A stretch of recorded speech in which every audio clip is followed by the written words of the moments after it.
Halo, selamat pagi. Perkenalkan nama saya Niludika Jelita dengan NIM 200261261273, salah dokter muda yang sedang menjalani KKM di Departemen Anestesiologi dan Terapi Intensif Fakultas Kedokteran Universitas Udayana, RSUP Sanglah, periode 12 Juli sampai 22 Agustus 2021.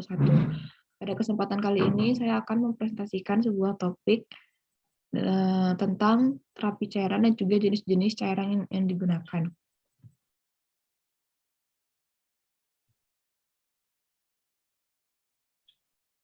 Baik, untuk topik-topik pembahasan yang akan dibahas yaitu dimulai dengan pendahuluan, kemudian kebutuhan cairan dan juga jenis-jenis cairan, meliputi dari komposisi, indikasi, dan juga kontraindikasinya. Kita mulai dengan pendahuluan terlebih dahulu. Jadi, kita harus mengetahui bagaimana kompartemen cairan tubuh manusia. Jadi, tubuh manusia itu pada wanita terdiri dari 45% solid dan juga 55% kulit atau cairan. Sedangkan pada pria, 40% yang solid dan 60%-nya itu adalah cairan. Nah, dari 60%-nya ini, 2/3-nya merupakan cairan yang berada di intraseluler atau di dalam sel, sedangkan 1/3-nya adalah yang berada di ekstraseluler. Untuk cairan ekstraseluler ini sendiri yang dimaksud adalah cairan yang berupa interstitial fluid atau yang berada di sekitar sel, serta cairan yang berada di dalam pembuluh darah atau disebut dengan plasma. Seperti pada gambar ini adalah cairan yang berada di dalam sel disebut dengan intraseluler, kemudian cairan yang di sekitar sel dan juga di sekitar pembuluh darah adalah interstitial fluid, dan cairan yang berada di dalam pembuluh darah disebut dengan plasma. Nah, dalam tubuh manusia itu sendiri, cairan yang berada di dalam pembuluh darah dapat diperkirakan jumlahnya atau biasanya disebut dengan estimated blood volume. Pada pria, jumlahnya dapat diperkirakan dengan menggunakan rumus 75 mili per kilo berat badan, pada wanita 65 mili per kilo berat badan, pada infants itu 80 mili per kilo, kemudian neonatus 85 mili per kilo, sedangkan pada bayi prematur 90-96 mili per kilo. Nah, untuk blood volume ini sendiri mengacu pada total jumlah cairan yang bersirkulasi di dalam arteri, vena, kapiler, dan juga bilik jantung setiap saatnya. Meliputi komponennya adalah eritrosit, leukosit, trombosit, dan juga plasma itu sendiri. Nah, dalam pembuluh darah atau dalam plasma itu sendiri mengandung komponen-komponen lain selain cairan, yaitu elektrolit dan juga non-elektrolit. Elektrolit itu sendiri adalah unsur-unsur yang terlarut di dalam plasma atau air itu. Di antaranya ada yang terdapat natrium, di mana natrium ini dominan terdapat pada ekstraseluler, kemudian kalium yang dominan terdapat di intraseluler, kalsium yang jumlahnya sekitar 5 mg per liter pada ekstraseluler dan juga 2 dalam intraseluler, kemudian ada magnesium, klorin, asam karbonat, asam fosfat, dan juga protein. Untuk yang non-elektrolit itu sendiri termasuk yang tidak terdisosiasi atau tidak terlarut dalam cairan, yaitu ada yang berupa glukosa, urea, kreatinin, dan juga bilirubin. Ini adalah gambar dari komposisi ion kompartemen-kompartemen cairan tubuh utama. Jadi ion yang berada di dalam plasma atau intravaskular itu mirip dengan yang berada di interstisium, di mana yang dominan adalah elektrolit natrium, sedangkan pada intraseluler yang dominan adalah ion kalium. Nah, pada gambar sebelumnya dapat dilihat bahwa komposisi cairan intravaskular dan juga interstisial yang dimana keduanya adalah ekstraseluler itu mirip. Hal itu terjadi karena adanya proses transport cairan pasif berupa difusi dan osmosis di antara kedua kompartemen tersebut. Untuk difusi itu sendiri berarti di mana terjadi perpindahan elektrolit antar intravaskular dan interstisial. Sedangkan untuk osmosis itu adalah perpindahan air antara extracellular fluid, yaitu intravaskular dan juga interstisial, dengan intracellular fluid itu sendiri. Nah, pada difusi ini pertukaran elektrolit antara intravaskular dengan interstisialnya itu terjadi secara pasif, artinya tanpa membutuhkan bantuan ATP, sehingga komposisinya itu mirip. Kemudian untuk transport aktif itu sendiri berarti perpindahan elektrolit dari interstisial menuju intraseluler menggunakan channel dan juga pump. Nah, pada transport aktif ini membutuhkan ATP ataupun energi untuk melakukan transportnya, sehingga tidak semua elektrolit ataupun komponen-komponen yang berukuran besar yang berada di interstisial dan juga intravaskular bisa masuk ke intraseluler fluid.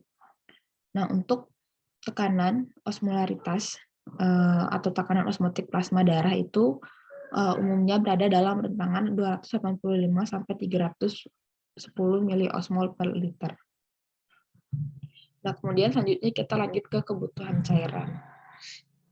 Kebutuhan cairan manusia umumnya didapatkan dari water intake, yaitu dari yang dikonsumsi atau yang dimakan, ingested, dan juga dari metabolisme. Nah, agar terjadi keseimbangan, apa yang dimasukkan juga harus dikeluarkan, sehingga fluid output itu dapat dikeluarkan melalui dari insensible water loss, yaitu pengeluaran cairan yang tidak disadari, misalnya dari paru-paru, yaitu karbon dioksida, dan juga uap air ketika kita ekspirasi, kemudian dari kulit misalnya berkeringat. Kemudian juga keluar dari urin dan juga feses. Nah, jadi umumnya apa yang sudah kita masukkan ke dalam tubuh kita, jumlah cairannya juga akan dikeluarkan. Hal itu terjadi agar jumlah cairan dan juga elektrolit kita selalu berada dalam keadaan normal dan seimbang. Nah, apabila jumlah cairan ataupun elektrolit dalam tubuh itu mengalami gangguan sehingga terjadi gangguan keseimbangan cairan, itu bisa jadi disebabkan karena adanya terjadinya diare, kemudian muntah-muntah, sindrom malabsorpsi, ekskresi keringat yang berlebihan, pengeluaran cairan yang tidak disadari atau insensible water loss, kemudian perdarahan, serta fungsi ginjal yang menurun. Nah, apabila sudah terjadi gangguan keseimbangan cairan ini, maka diperlukan terapi cairan untuk mengganti volume cairan tubuh yang hilang. Ini juga bertujuan untuk menghindari atau mengatasi terjadinya dehidrasi. Nah, untuk dehidrasi sendiri dibagi menjadi beberapa derajat, ada yang berupa derajat ringan, derajat sedang, dan juga derajat berat. Jadi apabila derajat ringan, maka jumlah cairan yang perlu digantikan adalah sekitar 3-5% dari berat badan, untuk derajat sedang sekitar 6-8%, untuk derajat berat lebih dari 10% dari berat badan. Nah, untuk menentukan derajat dehidrasi ini dapat dilihat dari tanda-tanda klinis yang ada. Dapat disesuaikan seperti pada tabel. Kemudian, selain mengalami dehidrasi, gangguan keseimbangan juga dapat menyebabkan pasien mengalami shock, terutama shock hipovolemik. Untuk tanda-tanda shock itu sendiri, diantaranya tekanan darah sistoliknya kurang dari 90 mm raksa, atau mean arterial pressure-nya kurang dari 70 mm raksa disertai dengan takikardi. Untuk gejala klinis yang muncul pada jaringan atau pada pasien itu, apabila terjadinya hipoperfusi jaringan dapat dilihat pada 3 window, yaitu dari kulit, ginjal, dan juga neurologis. Pada kulit akan ditemukan kulit yang dingin, keriput, dan juga cyanosis. Hal ini terjadi karena adanya penurunan cardiac output dan juga vasokonstriksi. Kemudian pada ginjal akan didapatkan oligouria atau bahkan anuria.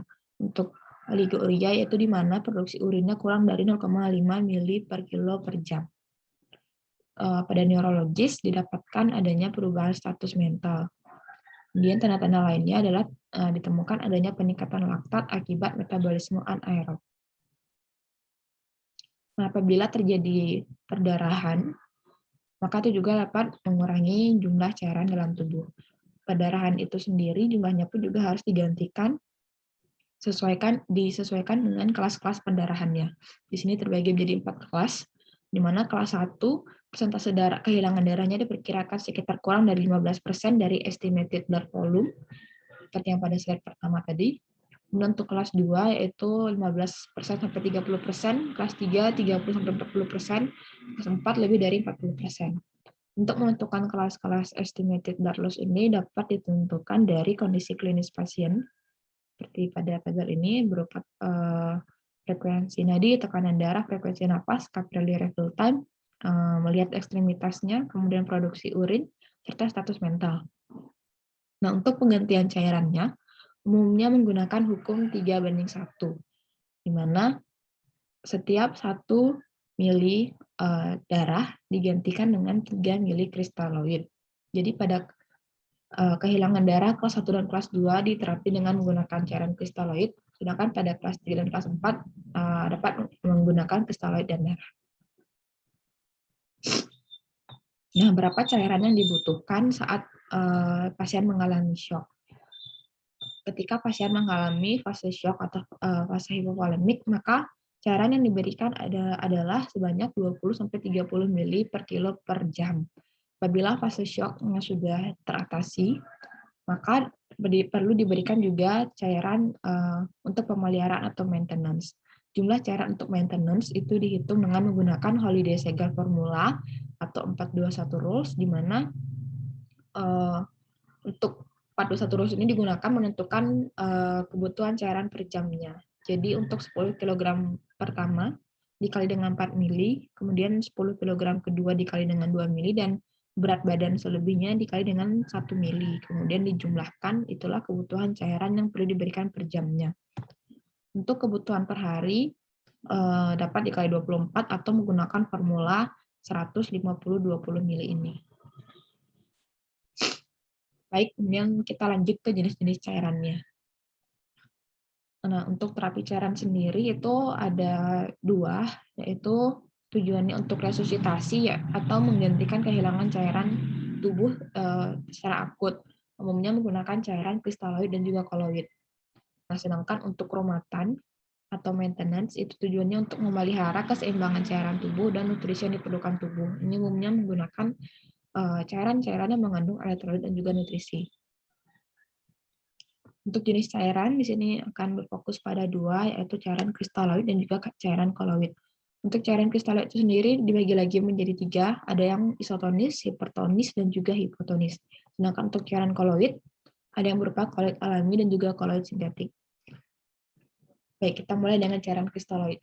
Cairan kristaloid ini adalah cairan yang berisi elektrolit, misalnya kalium, natrium, kalsium, klorida, ataupun ada juga mengandung laktat, dan juga dextrosa atau glukosa.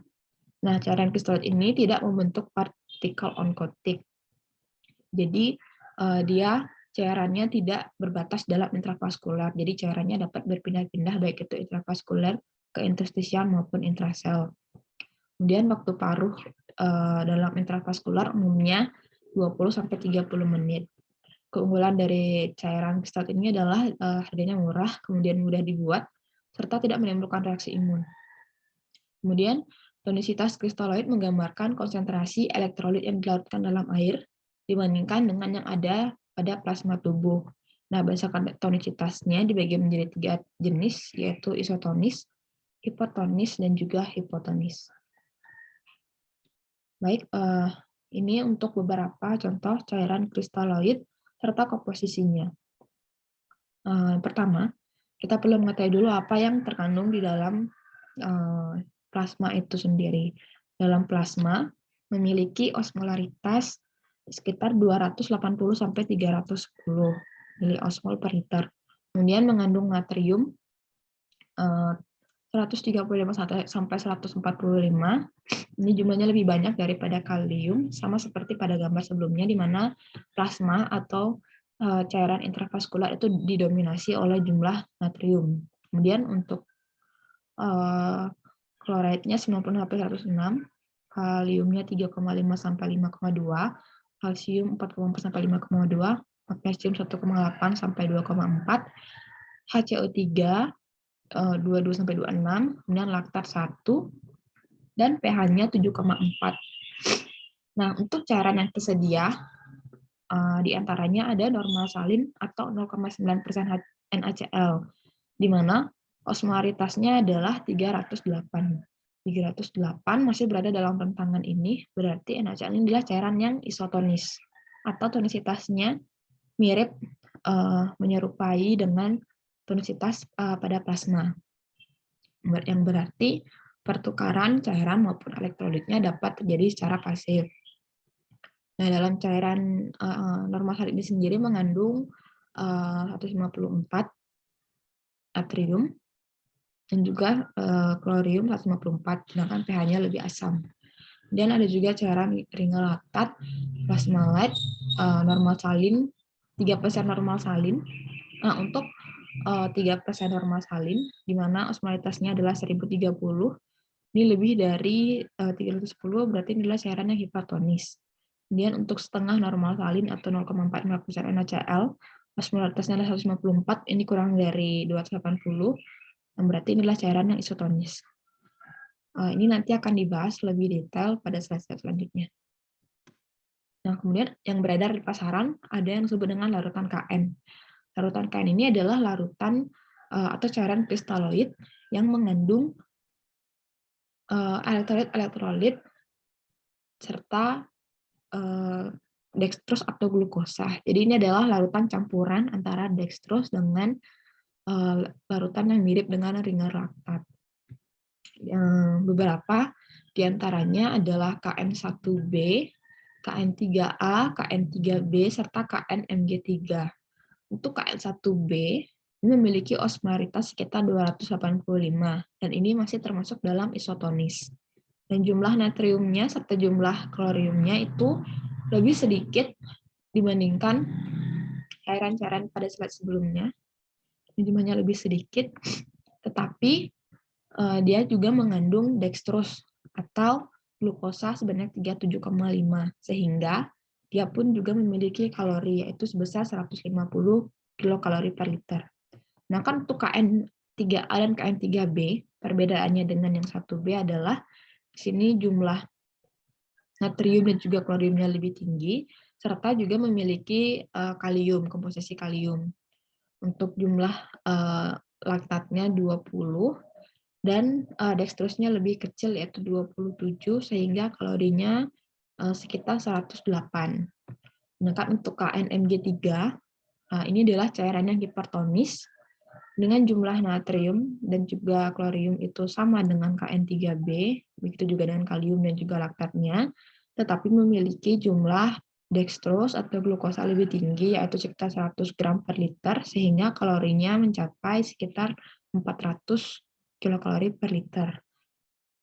Inilah contoh gambar dari larutan KN, ini adalah KN1B, ini KN3A, yang ini KN3B, dan ini adalah KNMG3. Nah, bagaimana kegunaan dari larutan KN ini sendiri? Untuk KN1B, ini adalah sebagai larutan yang hipotonis atau menuju ke isotonis, atau lebih cenderung ke isotonis juga, di mana ini biasanya digunakan sebagai larutan awal bila status elektrolit belum diketahui. Oleh karena hal ini dapat dikatakan karena dia mengandung sedikit natrium dan juga klorida, dan juga memiliki glukosa. Nah, kandungan kloriumnya rendah ini tidak akan memperburuk asidosis, karena apabila kalium yang meningkat akan menyebabkan kalium yang diberikan terlalu banyak akan menyebabkan hiperkloremia, sehingga menyebabkan asidosis metabolik. Serta kadar glukosanya yang rendah ini tidak akan memperburuk hiperglikemi. Selanjutnya untuk KN3A dan KN3B, ini merupakan cairan yang biasanya umum digunakan dalam maintenance atau pemeliharaan untuk memenuhi kebutuhan harian air dan elektrolit dengan kandungan kalium yang cukup untuk mengganti ekskresi harian. Ini untuk mengganti kalium yang cukup pada keadaan asupan oralnya yang terbatas. Nah, umumnya larutan KN3A dan 3B ini lebih baik dibandingkan dengan ringan laktat untuk maintenance. Dan untuk pemelihara ini biasanya digunakan untuk maintenance pada kasus pasca operasi pada durasi yang 24-48 jam setelah operasi. Nah, untuk yang KN3A mensuplai kalium sebesar 10 mg per liter, dan untuk yang 3B mensuplai kalium sebesar 20 mg per liter. Untuk KNMG3, ini adalah cairan rumatan pada kasus pasca operasi yang dapat diberikan dalam 24-40 jam pertama. KNMG3 ini memberikan suplai kalium sebesar 20 mg per liter, dan rumatan untuk kasus di mana suplemen NPC ini biasanya dibutuhkan 400 kilokalori per liter. Jadi karena jumlah kalorinya lebih besar, ini biasanya digunakan pada kasus-kasus yang membutuhkan suplemen atau asupan kalori sekitar 400 kilokalori per liter. Nah, sekarang kita bahas lebih detail mengenai cairan isotonis, hipotonis, dan juga hipotonis tersebut. Untuk cairan isotonis itu di mana jumlah elektrolit kristaloidnya sama dengan jumlah elektrolit plasma. Untuk osmolaritasnya sekitar 290 sampai 310 miliosmol per liter. Oleh karena jumlah elektrolitnya itu sama, sehingga tidak terjadi perpindahan elektrolit yang signifikan. Begitu juga dengan perpindahan cairannya. Keuntungannya menggunakan cairan isotonis itu adalah murah, mudah didapat, bebas dari reaksi hipersensitivitas ataupun reaksi alergi, jarang terjadi. Kemudian dapat menurunkan viskositas darah, dapat segera dipakai untuk mengatasi defisit volume sirkulasi. Untuk efek sampingnya, ini apabila diberikan terlalu banyak dan juga terlalu cepat, dapat menyebabkan edema perifer dan juga edema paru. Ini terjadi karena ingat bahwa cairannya itu dengan mudah dapat berpindah ke interstisial, jadi dapat menyebabkan edema. Kemudian untuk contohnya itu adalah ringar laktat, normal salin atau NaCl 0,9%, kemudian dextrose 5% in water atau D5W. Ini contoh gambar untuk cairan ringar laktat dan juga NaC ataupun ini adalah yang merah adalah ringar laktat dan yang sebelahnya adalah NaCl 0,9% atau normal salin. Baik, kita bahas satu persatu dari normal salin atau 0,9% NaCl. Normal salin mengandung natrium sebanyak 154 dan juga klorium 154 dengan pH yang cukup asam yaitu 5,7. Osmolaritasnya 308. Nah, adanya jumlah klorium yang cukup tinggi ini apabila pemberiannya terlalu banyak itu akan menyebabkan asidosis akibat hiperklorimik metabolic asidosis dan juga akibat pH dari cairan NaCl itu sendiri yang rendah. Jadi menyebabkan suasana asam. Kemudian NaCl ini juga dapat memberikan efek negatif pada glomerular filtration rate dikarenakan dari hiperkloremianya, di mana hiperkloremianya ini dapat menyebabkan inflamasi dan edema sehingga memperparah atau memicu terjadinya acute kidney injury. Nah, indikasi penggunaan normal salin itu dapat digunakan untuk penggantian cairan ekstraseluler fluid pada kasus-kasus dehidrasi, hipovolemik, perdarahan, dan juga sepsis. Jadi, oleh karena cairannya itu dapat dengan mudah melewati dinding pembuluh darah, maka cairannya itu dapat memenuhi atau mengganti cairan yang hilang pada ekstraseluler fluid. Kemudian ini juga dapat mengatasi metabolic alkalosis serta dapat mengatasi hiponatremia, mengingat bahwa jumlah natriumnya itu cukup tinggi, dan ini dapat membantu mengembalikan jumlah natrium pada pasien yang mengalami hiponatremia.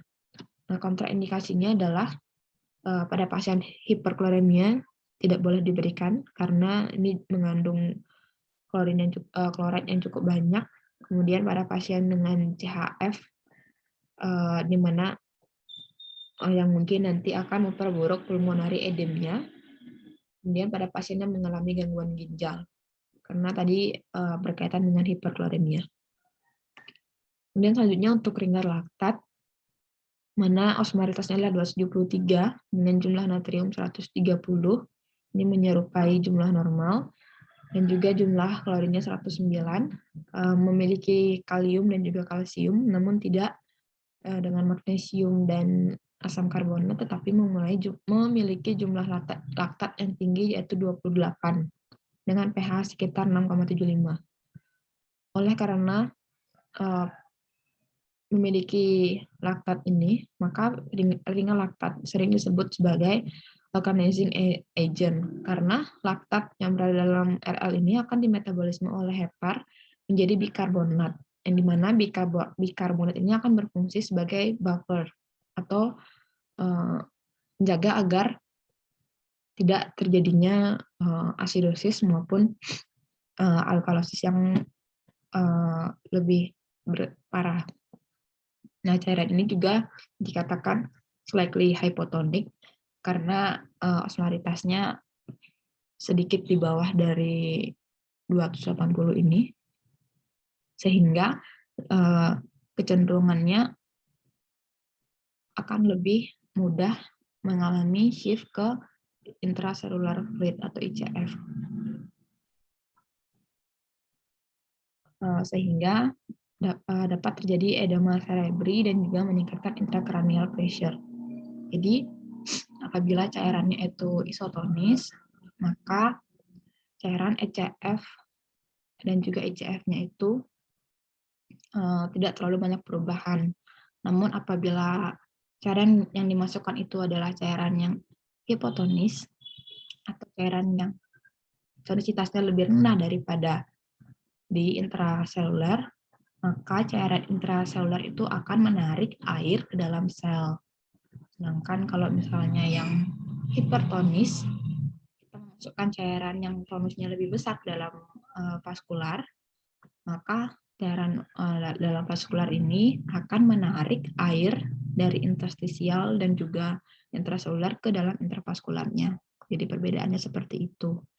Nah, kembali lagi, untuk indikasi pemberian dari ringer laktat ini adalah ini untuk membantu memberikan elektrolit dan juga air sebagai hidrasi. Dan juga ini dapat digunakan pada pasien-pasien yang hipovolemi.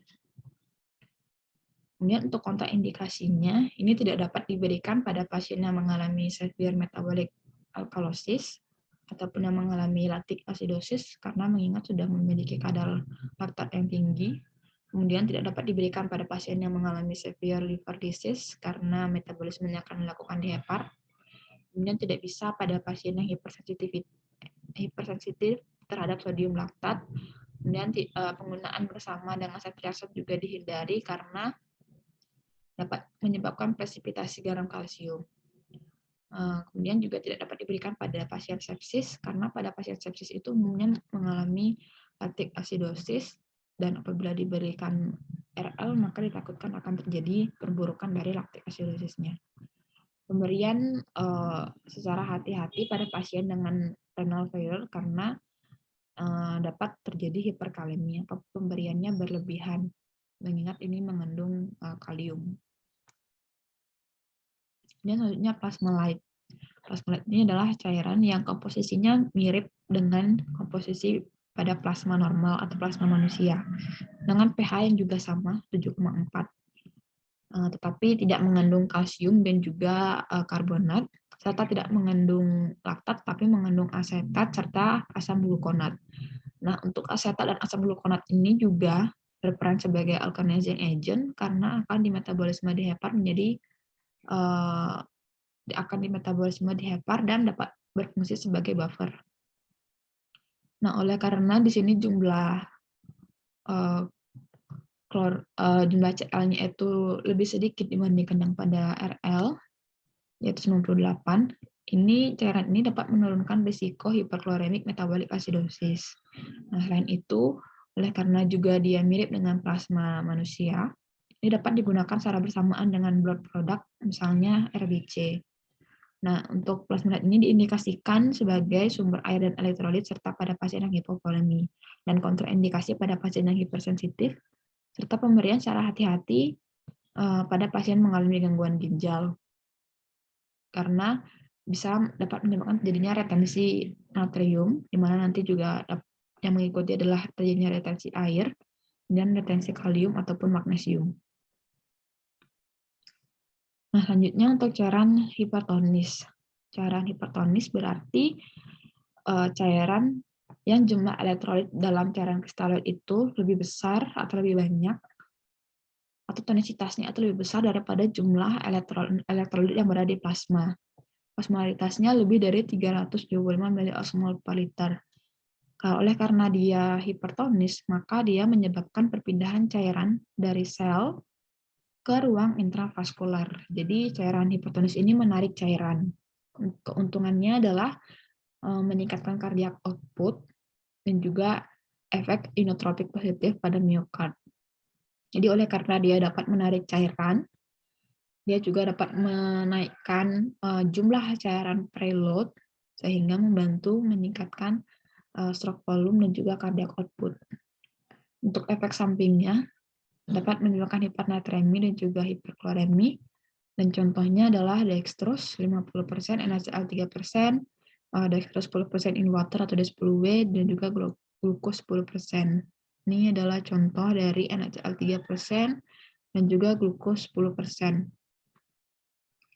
Baik, kita mulai dari 3% NaCl, di mana 3% normal salin ini memiliki osmolaritas 1030 miliosmol dengan jumlah natrium dan juga klorumnya itu 513. Jadi jumlahnya besar, menjauhi di atas jumlah yang normal berada dalam plasma, sehingga rentan untuk terjadinya hiperkloremia dan juga hipernatremia. pH-nya cukup asam, itu sekitar 5,8. Ingat bahwa cairan ini adalah cairan yang hipertonik, sehingga dia menarik air dari ICF atau intraseluler ke ekstraseluler. Nah, cairan NaCl ini dapat diberikan pada pasien yang mengalami severe atau simptomatik hiponatremia karena jumlahnya yang tinggi. Jadi pada pasien yang severe hiponatremia akan sangat bermanfaat apabila diberikan 3% normal salin ini. Kemudian juga pada pasien yang hipokloremia, pada pasien yang edema cerebri, oleh karena itu dia menarik cairan dari ICF, maka ini dapat mengurangi edema cerebri. Kemudian terapi emergensi pada depresi garam parah akibat keringat, dan pada pasien yang mengalami muntah dan diare serta kondisi lainnya. Nah, kontraindikasinya adalah peningkatan atau jumlah yang normal atau terjadi sedikit penurunan dari konsentrasi elektrolit plasma. Jadi apabila pasien itu jumlah elektrolitnya hanya menurun sedikit dari jumlah normalnya, sebaiknya jangan diberikan 3% NaCl ini. Dapat mungkin diberikan cairan lain yang jumlahnya itu lebih sedikit. Misalnya larutan KN yang sudah dibahas seperti sebelumnya tadi. Kemudian untuk efek sampingnya, ini dapat menimbulkan hipernatremi, hiperkloremi, serta intravascular volume overload, karena dia menarik air. Ini biasanya terjadi apabila kita memberikan cairannya itu terlalu cepat. Kemudian untuk D5,5 NS atau dextrose 5% dalam setengah normal salin. Setengah normal salin ini berarti 0,45% normal salin. Ini memiliki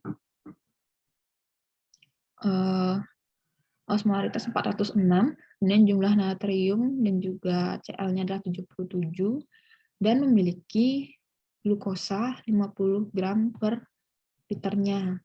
Karena ini dia mengandung dextrose 5% yang berada di dalam 0,45% normal salin. Ini untuk pH-nya sedikit asam. pH-nya asam 4,4. Cairan ini merupakan cairan hipertonik, namun nanti dapat menjadi hipotonis. Kenapa bisa seperti itu? Nah, dia hipertonik ketika dextrose 5%-nya ini masih ada. Jadi ketika kita memasukkan cairan ini ke dalam intravaskuler, yang mana mengandung dextrose 5%. Nah, dextrose-nya ini membuat cairan itu menjadi hipertonis. Namun apabila glukosanya sudah dimetabolisme atau sudah berpindah ke dalam sel ataupun ke jaringan-jaringan lain, sehingga hanya tersisa 0,45% normal salin, Ini maka menyebabkan cairan ini menjadi cairan yang hipotonis. Jadi dia dapat dengan mudah masuk ke dalam sel. Sedangkan ketika dia dalam fase hipertonis, dia dapat menarik air ke dalam intravaskular. Nah, indikasinya adalah diberikan pada pasien yang sedang puasa atau nil per os untuk maintenance fluid-nya, karena mengingat mengandung glukosa dan juga elektrolit. Jadi dapat diberikan untuk pasien yang puasa prabedah, dan dapat juga diberikan pada pasien yang hipovolemi, karena mengingat dia mempunyai sifat hipertonis. Untuk kontraindikasinya ini sebaiknya tidak diberikan pada pasien yang mengalami edema cerebri, karena mengingat bahwa dia kondisi akhirnya itu hipotonis. Jadi ini dapat perpindahan cairannya itu dapat terjadi berpindah dari intravaskular ke dalam intrasel, sehingga ditakutkan dapat memperburuk edema cerebri. Nah, dalam pemberian cairan ini diperlukan monitor dengan cermat untuk fluid overload-nya akibat dari hipotonisnya ini. Kemudian selanjutnya adalah D10W atau dextrose 10% in water. Jadi ini dia osmolaritasnya adalah 505. Karena dia hanya dicampurkan dalam air, maka kandungannya hanyalah berupa 10 gram per liter glukosa. Nah, D10W ini menyediakan free water dan juga kalori dari glukosanya ini sebanyak 340 kalori per liter, tetapi tidak ada elektrolit. Nah, indikasinya, oleh karena dia hanya mengandung glukosa, ini dapat diberikan kepada pasien yang mengalami hipoglikemi. Nah, kontraindikasinya adalah pada pasien yang mengalami perdarahan intrakranial atau intraspinal, kemudian yang mengalami dehidrasi berat dan anuria, ini tidak dapat diberikan karena dia hipertonis, malah dapat memperburuk dehidrasinya, kemudian juga dapat memperburuk anuria. Kemudian pada pasien hepatik koma, pada pasien yang mengalami delirium tremens, yaitu alcohol withdrawal delirium yang umumnya juga mengalami dehidrasi berat.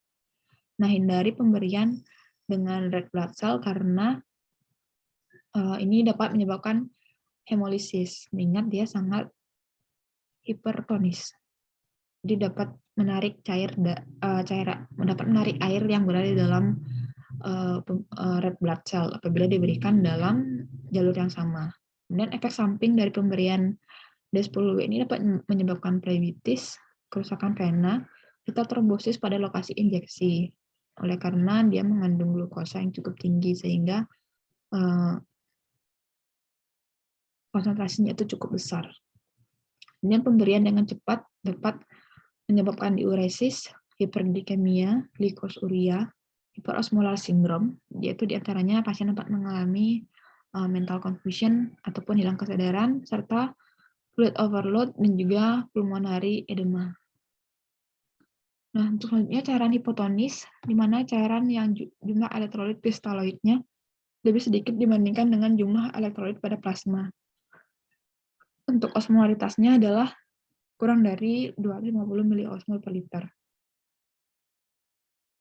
Cairan hipotonis ini menyebabkan perpindahan cairan dari ruang intravaskuler ke dalam sel. Jadi airnya berpindah dari ECF ke ICF. Contohnya adalah Aquades, kemudian dextrose 5% dalam air, setengah normal salin. Ini adalah setengah normal salin atau 0,45% NaCl dan juga dextrose 5%. Nah, pada gambar ini adalah gambaran bagaimana kondisi pemberian cairan isotonis, hipotonis, juga hipertonis. Nah, pada kondisi cairan yang hipertonis, pertukaran air dan elektrolitnya itu terjadinya seimbang. Jadi dapat dilihat pada tanda panahnya ini dapat keluar masuk dari sel secara normal. Sedangkan pada yang kita memberikan cairan yang hipotonik, yang berarti jumlah elektrolit di luar selnya ini lebih sedikit dibandingkan dengan dalam sel, maka yang konsentrasinya lebih tinggi ini yang berada di dalam sel akan menarik cairan yang berada di ekstraseluler, sehingga ini dapat menyebabkan pembengkakan dari sel. sehingga mungkin itu sering juga dapat menyebabkan terjadinya edema. Ya, apabila kita memberikan yang hipertonik atau yang konsentrasi elektrolitnya lebih banyak, ini akan menarik air keluar dari intraseluler, sehingga sel itu akan mengkerut atau dapat disebut dengan drenasi. Nah, kalau untuk yang mengalami pembengkakan ini lama-lama bisa terjadi pecah atau terjadinya hemolisis pada pembuluh darah, pada sel darah merah. Nah, untuk cairan yang isotonis, contohnya 0,45% NaCl. Karena ini setengah dari normal salin, maka osmolaritasnya adalah 154 dengan jumlah Na dan juga Cl-nya juga setengahnya, yaitu 77. Nah, indikasinya ini dapat diberikan pada pasien yang mengalami hipernatremi. Jadi, apabila pasiennya hipernatremi, kita masih dapat memberikan NaCl 0,45% ini karena kadar natriumnya itu rendah. Nah, kontraindikasinya adalah pasien yang mengalami edema cerebri. Nah, ingat pada gambar ini, apabila kita memberikan yang hipotonik, maka cairannya itu akan masuk ke sel. Nah, apabila pasien sudah mengalami edema, terutama edema cerebri, apabila kita memberikan cairan yang isotonis, contohnya 0,45% NaCl, maka ini akan memperburuk edemanya itu sendiri. Ditakutkan nanti akan terjadi pecahnya sel tersebut. Nah, pemberian cara hati-hati pada pasien dengan heart failure, kemudian severe renal insufficiency, kemudian edema dengan retensi natrium. Karena cairan ini dapat menyebabkan fluid overload dan menurunkan konsentrasi elektrolit, sehingga ini juga dapat menyebabkan terjadinya pulmonary edema akibat dari fluid overload-nya. Nah, pemberian dengan cepat ini juga dapat menyebabkan hemolisis dari red blood cell. Jadi pemberiannya harus hati-hati. Nah, selanjutnya untuk D5W atau dextrose 5% in water, ini oleh karena dia berada di dalam water, jadi dia hanya mengandung glukosnya saja. Karena dia 5%, berarti dia mengandung 50 gram per liternya. Sedangkan osmolaritas di sini 252. Nah, ini sifatnya, dia awalnya isotonis, namun kemudian akan menjadi hipotonis. Jadi, selama masih mengandung dextrose-nya, ini cenderungnya bersifat isotonis. Kemudian apabila dextrose-nya itu sudah habis di metabolisme atau sudah habis tersebar keluar dari intravaskular, maka cairan yang tersisa itu hanyalah water, di mana water ini sifatnya hipotonis. Nah, water ini membantu memberikan free water untuk ginjal, sehingga membantu untuk ekskresi zat-zat terlarut. Nah, indikasinya ini dapat diberikan pada pasien yang hipernatremi, karena mengingat ini tidak memiliki natrium ataupun elektrolit lain. Nah, kontraindikasinya pada pasien yang mengalami alergi dextrose, kemudian edema cerebri, ini karena dia sifatnya hipotonis, pada pasien yang TIK-nya meningkat, kemudian tidak digunakan pada resusitasi. Ya, karena dia hipotonis, jadi tidak dapat menarik air ke dalam intravaskular.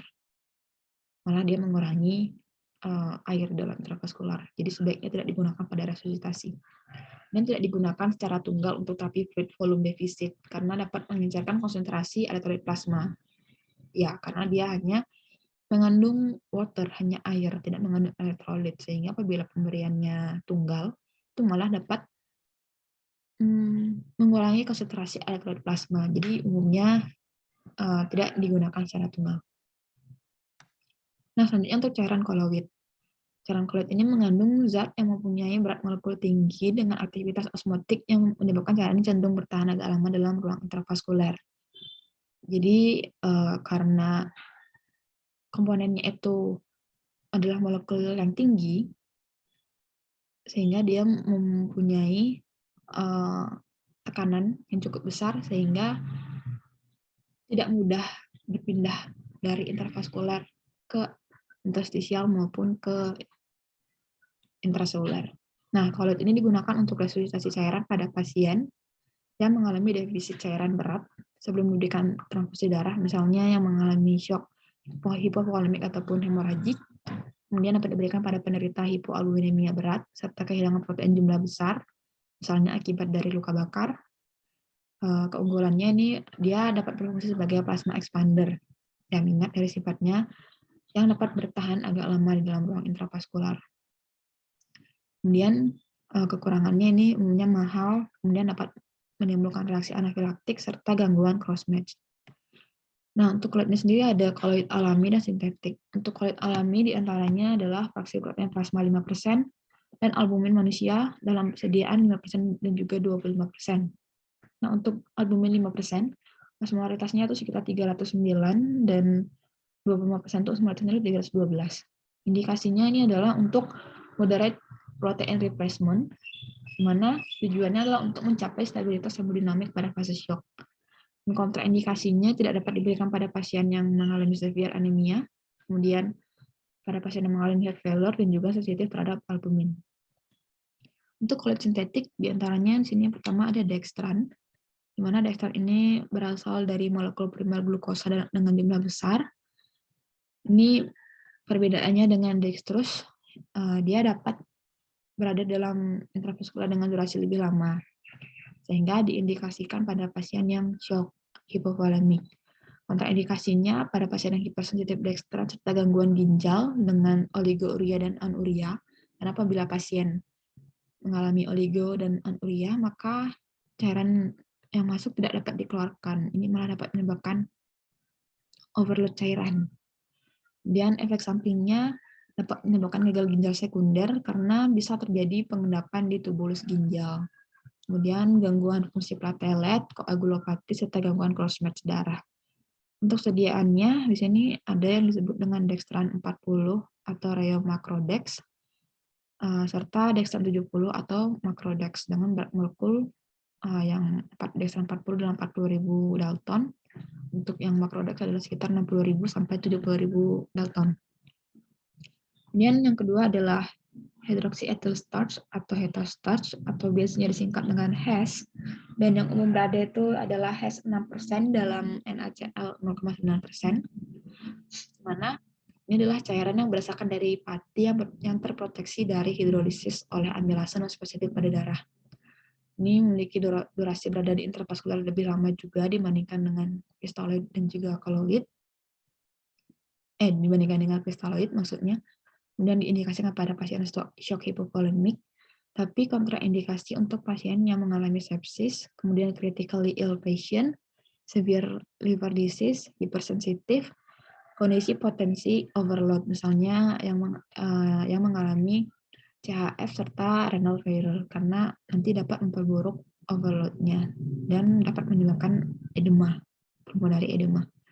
Kemudian HES ini cenderung terakumulasi di jaringan retikuloendotelial, misalnya kulit, liver, dan ginjal.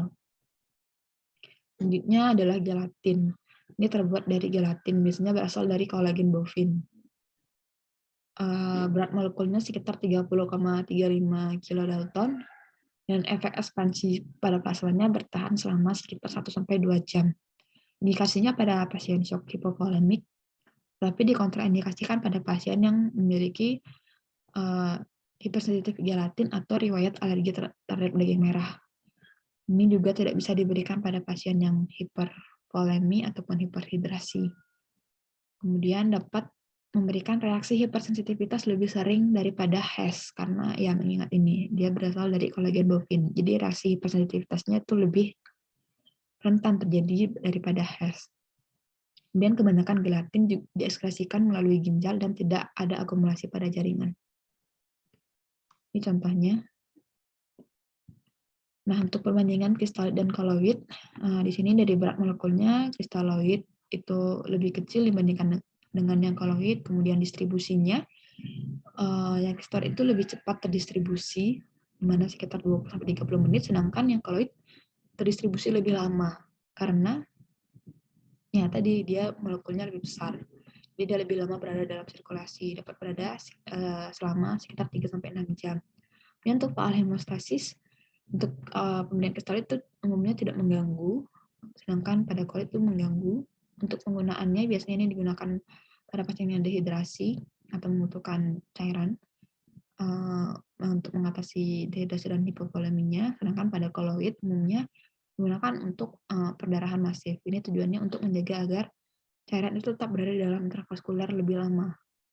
Kemudian untuk koreksi perdarahan, pemberian kristal itu biasanya diberikan 2-3 kali dari jumlah perdarahan, sedangkan untuk koloid sesuai dengan jumlah perdarahannya, atau 1:1.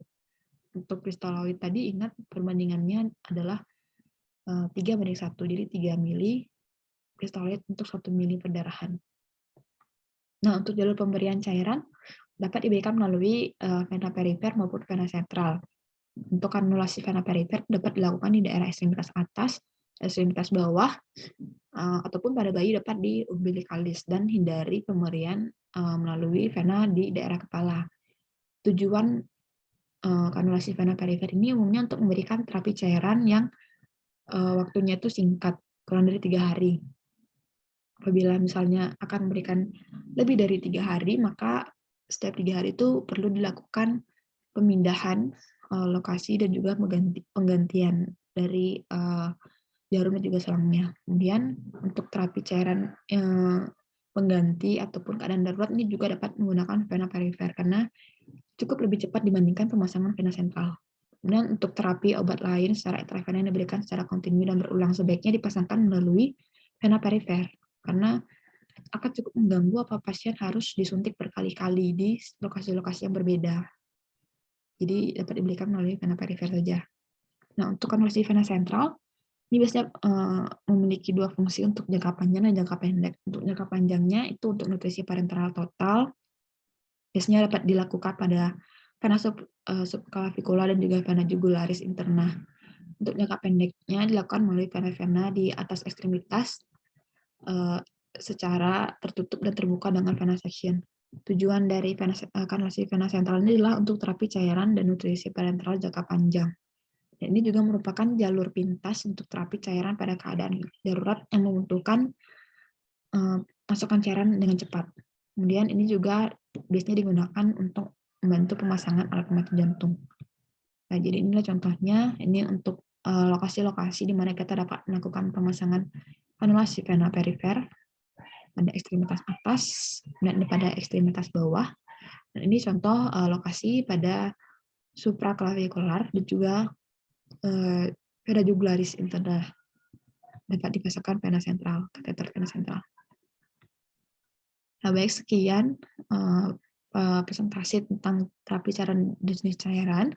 Semoga dapat membantu teman-teman sekalian. Atas kesalahan dan kekurangan katanya, mohon maaf. Terima kasih.